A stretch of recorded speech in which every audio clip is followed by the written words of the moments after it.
Сегодня в рамках географической недели в Башгу проходит географический квест для активных, умных и талантливых людей, где участники смогут показать себя в научных, спортивных и интеллектуальных дисциплинах. Квест – игровое приключение, во время которого участникам нужно пройти препятствия для достижения главной цели победы.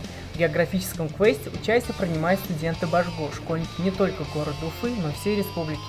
Квест проводится на неделе географии для того, чтобы студенты могли почувствовать себя путешественником, выполнить различные задания, для того, чтобы туризм немножко изучить, наш факультет изучить, чем мы занимаемся, и такие развлекательные различные мероприятия. Команды стартовали с различных точек, у каждой из них был свой маршрут, но все они справились с поставленной задачей дойти до конца в полном составе. Конкурс называется «Перенос мяча», то есть на картах обозначено это все, они по карте просто там точка, они должны сами найти это место. Им это не говорится, ориентируются, находят нас сами. И уже мы тут им даем задание и отправляем в следующую точку.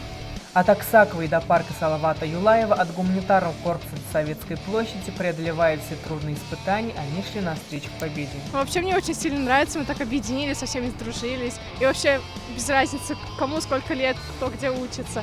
Мы все одна команда, так сплотились. Побеждать и расширять свои знания вместе с географическим факультетом. Азер Рахим, Альфия Такаева, Агата Жмурова, Лиза Маркова специально для Правком ТВ.